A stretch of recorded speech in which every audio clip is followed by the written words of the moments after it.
আসসালামু আলাইকুম রহমতুল্লাহি ওবরকাতুহ। সম্মানিত দর্শক,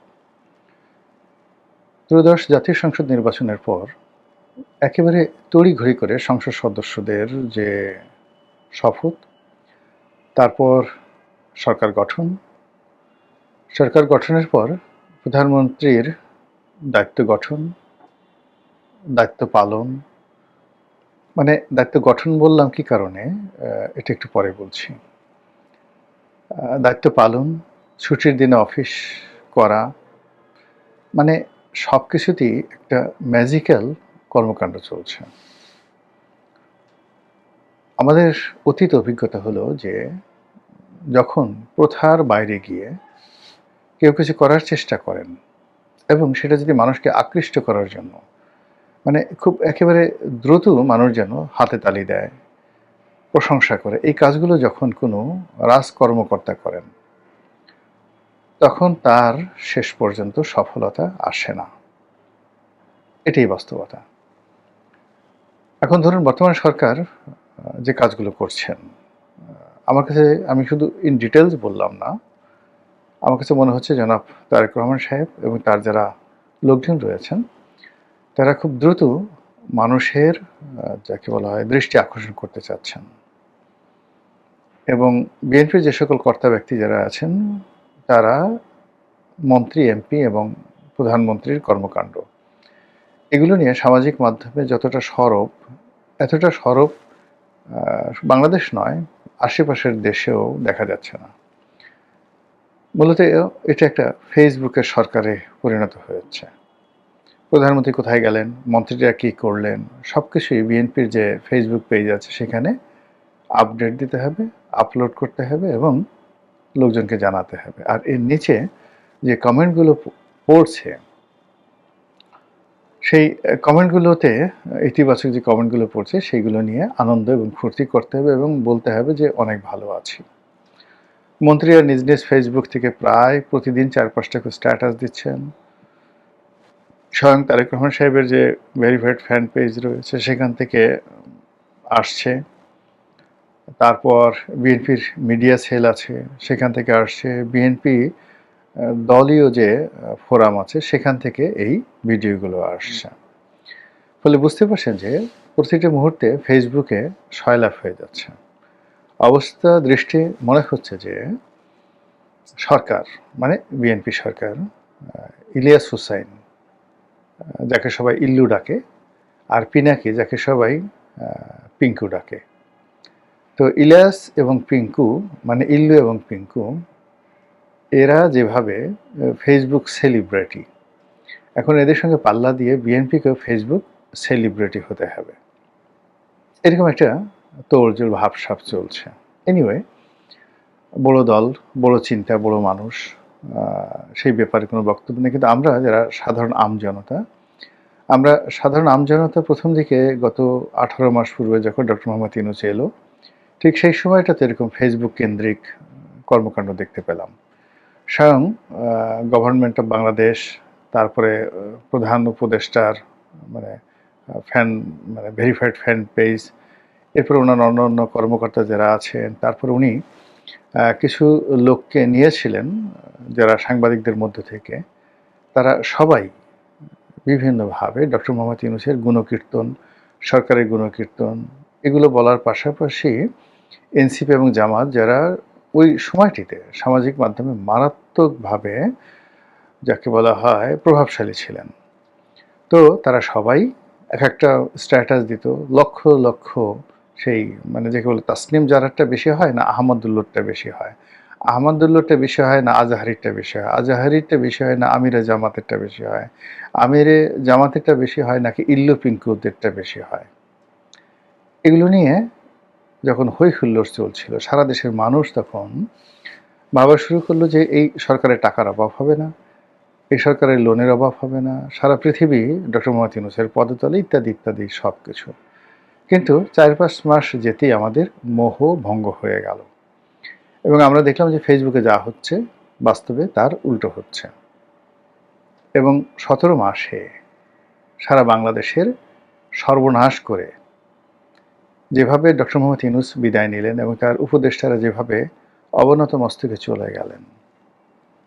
এই নির্মম বাস্তবতা থেকে যদি আমরা শিক্ষা না নেই, তবে আল্লাহর লানত আমাদের জন্য অপরিহার্য। সেক্ষেত্রে বর্তমান যারা ক্ষমতায় আছেন, তারা যে কাজগুলো করছেন, সেই কাজগুলো অতীতে যারা করেছে তারা আজ পর্যন্ত কেউ সফল হতে পারেনি। ফেসবুককে কেন্দ্র করে, সোশ্যাল মাধ্যমকে কেন্দ্র করে মব তৈরি করা যায়। All on a sudden Tahrir স্কোয়ারে বিরাট জনসমাবেশ করা যায়।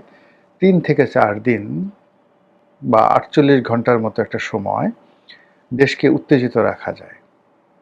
এর বাইরে সামাজিক মাধ্যম দিয়ে অন দ্য লং রানে মানুষের যাকে বলা হয় মানে মস্তিষ্কে কোনো ইতিবাচক প্রতিক্রিয়া তৈরি করা যায় না, নেতিবাচক প্রতিক্রিয়া তৈরি করা যায়।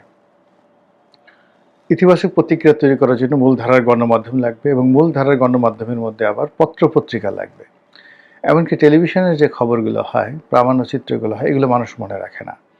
কিন্তু ধরুন টাইম ম্যাগাজিনে একটা খবর ছাপা হলো, সেখানে তারেক রহমান সাহেবকে যে প্রডিগাল বয় বলা হলো, ওই প্রডিগাল বয়ের যে মানে বিস্তৃতি, ওটার যে গুরুত্ব, ওটার যে ওজন, এটা মার্ক জাকারবার্গ বা মানে তার সঙ্গীর সাথে যারা আছে ফেসবুকে সবাই মিলে ১০০ বছর চেষ্টা করলেও সেটা দূর করা সম্ভব নয়। কাজেই এখনো মানুষের মস্তিষ্ক নির্ধারণ করে কলম, এখনো মানুষের চিন্তাধারার বিবর্তন ঘটায় লেখালেখি, শিল্প, সাহিত্য এবং সংস্কৃতি, সেই জিনিসগুলো। এখানে ফেসবুক মানে এই জিনিসগুলো বেশি একটা কাজে আসে না। এনিওয়ে, যেহেতু যারা কর্তা ব্যক্তি তারা সেই কাজগুলো করে যাচ্ছেন মনের আনন্দে, তাদেরকে কিছুদিন করতে দিতে হবে। যতক্ষণ না পর্যন্ত তারা না বুঝবেন, ততক্ষণ পর্যন্ত আপনি আমি যত কিছু বলতে যাব না কেন উল্টোপাল্টা হয়ে যাবে। এখন আজকের যে শিরোনাম নিয়ে আলোচনা, সেই আলোচনার মূল ভিত্তিতে আসি,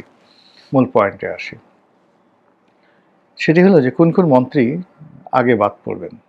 আমি প্রথমে বলে নিই যে এই যে মন্ত্রী পরিষদ হলো, প্রায় মানে উপদেষ্টার উপদেষ্টা মিলিয়ে, সরি আবার উপদেষ্টার আবার ঠুপদেষ্টা বললে সবাই বলবেন যে আমাদেরকে ঠুপদেষ্টা বলেছে। এটা না, ঠিক অ্যাকচুয়ালি বাংলা প্রচলিত কথ্য যে রীতি, এখানে রামশ্যাম, যদুমধু, লেদু গেদু, ধলামলা, কলা ছলা, এই জিনিসগুলো আমাদের দেশে চলে আসছে। এবং এই যে বাংলা, এই বাংলার যে জোড়ার শব্দ, সেই জোড়ার শব্দ থেকে আমরা মানে কেউ মুক্ত নই, বিযুক্ত নেই। সে যে যত শিক্ষিত হোক না কেন, নদ নদী, কলকল, ছলছল, এই জিনিসগুলো চলে আসবে। তো সেক্ষেত্রে উপদেষ্টা, ফুফুদেষ্টা, এই জিনিসগুলো আমাদের দেশে এমনি নিজের অজান্তে চলে আসে, কাউকে ছোট করাও নয়, বড় করা নয়। তো যেটা বলছিলাম যে এখন যারা উপদেষ্টা হয়েছেন এবং যারা মন্ত্রী হয়েছেন, কেন হয়েছেন, কি কারণে হয়েছেন, আমি এটা অনেক ক্ষেত্রে বুঝতে পারি না।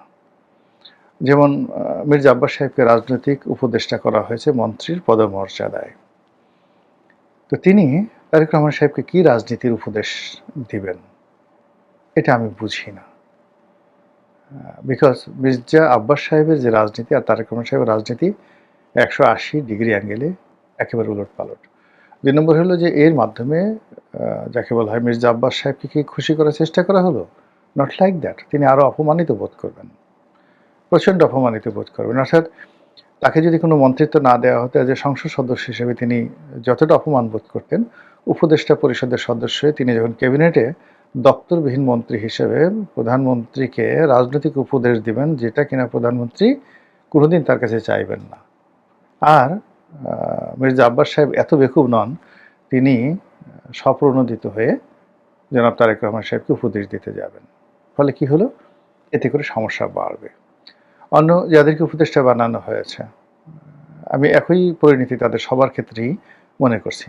অর্থমন্ত্রীর মানে যিনি আছেন, রাজনীতির পোরখা একজন মানুষ, অর্থনীতির ব্যবসা বাণিজ্য থেকে শুরু করে সব ব্যাপারে যাকে বলা হয় ঘাঘু প্লেয়ার। তো আমির খসরু মাহমুদকে উপদেশ দিবেন রাশেদ তিতুমির, মানে এই কথা মানে বিশ্বাস করব আমি, অন্ততপক্ষে এই পর্যায়ে আমার জ্ঞান বুদ্ধি পৌঁছায় নাই। অথবা ধরুন যাকে বলা হয় এই ৭০ বছর বয়সে একটা দৌড় দিয়ে, লাফ দিয়ে যেখানে একজন মানুষ ৪-৫ ফিট উঁচে উঠে যান, এহসানুল হক মিলন, তো তিনি যখন একেবারে যুবক সেই সময়টিতে সারা বাংলাদেশ তোলপাড় করে দিয়েছেন। এখনো তাকে সবাই হেলিকপ্টার মন্ত্রী হিসেবে ডাকে।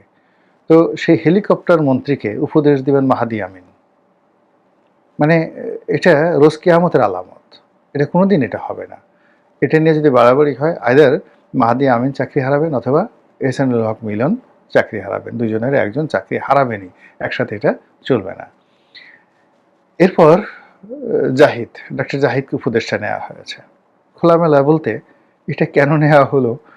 জাহিদ শিক্ষিত, ভালো কথা বলেন, আমার সাথে খুবই ভালো সম্পর্ক। কিন্তু এটা কেন নেওয়া হলো? রুমিন ফারহানাকে রাগিয়ে দেওয়ার জন্য? নাকি মাহমুদুর রহমান মান্নাকে রাগিয়ে দেওয়ার জন্য? নাকি সত্যিকার অর্থে ডক্টর জাহিদের সঙ্গে দীর্ঘদিন থেকে জনাব তারেক রহমানের সাথে সম্পর্ক ছিল এবং জাহিদের বুদ্ধিতে তারেক রহমান সাহেব আজকের এই পর্যায়ে এসেছে, হোয়াট এভার মেবি। তো এরকম অনেকগুলো বিষয় নিয়ে কিন্তু মন্ত্রী পরিষদের ভিতরে বাইরে সমাজে আলোচনা করা হচ্ছে যে কেন এবং কি কারণে এই উপদেষ্টা নিয়োগ করা হলো, আর মন্ত্রীদের মধ্যে ওকে কেন মন্ত্রী দেওয়া হলো, ওকে কেন মন্ত্রী দেওয়া হলো, ওকে কেন ওই মন্ত্রণালয় দেওয়া হলো, এই জিনিসগুলো নিয়ে আলাপ আলোচনা হচ্ছে। এখন মন্ত্রীদের মধ্যে আমি নাম বলবো না, যে কয়েকজন মন্ত্রী আছেন তাদের মধ্যে বেশ কয়েকজন ইতিপূর্বে 2001 থেকে 2006 পর্যন্ত ছিলেন এবং ওই সময় তারা অথর্ব মন্ত্রী ছিলেন, অযোগ্য ছিলেন, দুর্নীতিবাদ ছিলেন এবং তাদের নৈতিক যে চরিত্র সেই চরিত্র বিএনপির সব মানুষ জানে যে এরা হাতের কাছে যা পাবে, হাতের কাছে কালা ধলা মানে কোনো কিছু বাদ নেই, হাতের কাছে যা পাবেন তাতেই একটা টিপ মারতে হবে, তাকেই একটু টান দিতে হবে এবং সেখান থেকে কিছু নিতে হবে। এদের সব অভ্যাসই আছে মাশাল্লাহ। এই মানুষগুলো এই বুড়া বয়সে যারা এই যৌবনকালে এই কাজগুলো করেছেন, যেখানে কোনো সফলতার ছাপ নেই, এই বুড়ো বয়সে তারা কি করবেন, এটা নিয়ে অনেক প্রশ্ন আছে। ফলে এদেরকে নিয়োগ দেওয়া হয়েছে বটে, কিন্তু লং রানে এরা সফলতা দেখাতে পারবেন তো নাই, উল্টে ফেলে সরকারকে এমন একটা জায়গাতে ফেলে দেবে যে সেখান থেকে সরকার আর উঠতে পারবে না। আপনি দেখুন যে প্রথম দিকে যদি ডক্টর মোহাম্মদ ইউনূস উইদিন 3 মাসের মধ্যে তিনি ঘাটাঘাট মন্ত্রী পরিষদটা বা উপদেষ্টা মণ্ডলী চেঞ্জ করে নিতেন। যে সমস্ত উপদেষ্টা মণ্ডলী একটু বেশি বুঝেছিল, যারা তার মুখের উপর কথা বলতো তাদেরকে বাদ দিয়ে তিনি যদি নতুন নিতেন, আজকে এই অবস্থায় তাকে যেতে হতো না।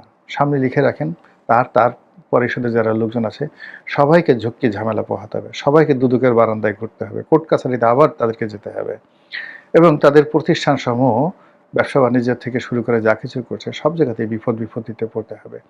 এরশাদ দীর্ঘদিন টিকে ছিলেন, এর কারণ হলো এরশাদ পোশাক পাল্টানোর মতো করে মন্ত্রী পরিষদ পাল্টাতেন।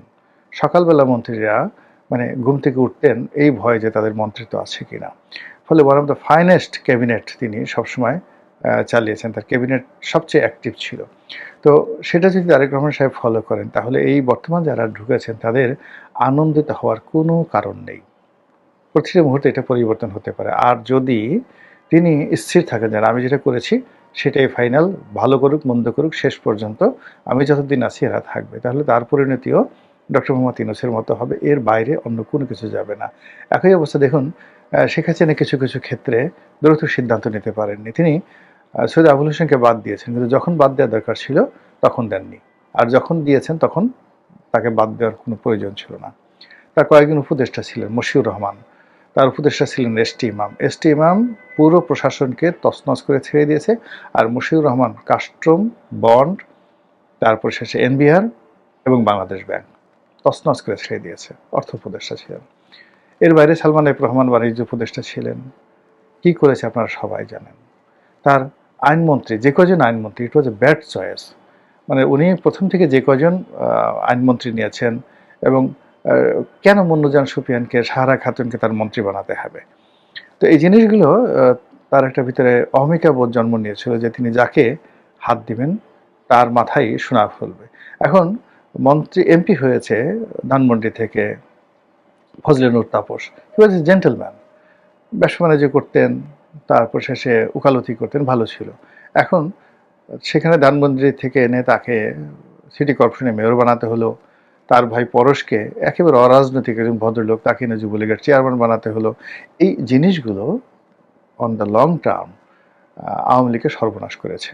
একই অবস্থা যদি বিএনপি করে, আওয়ামী লীগের যে পতনের কারণগুলো তাদেরকে মূল্যায়ন করতে হবে।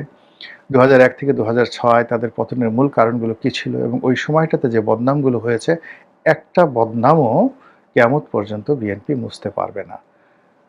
যতই চেষ্টা করুন তারেক রহমান সাহেব, তিনি হঠাৎ করে যেমন রাজু জেন্টেলম্যান বান গিয়া, এই জিনিসগুলো তিনি করতে পারবেন, কিন্তু পান থেকে চুন খসলে লোকজন তাকে আবার সেই আগের জায়গাতে ফিরিয়ে নিয়ে আসবে। এই বাস্তবতা মেনে নিয়ে তিনি যদি মনে করেন যে লোকজন আমাকে এটা জানেন, ফর মি, আমাকে যারা অপছন্দ করেন তারা আমাকে এই কথাগুলো বলেন।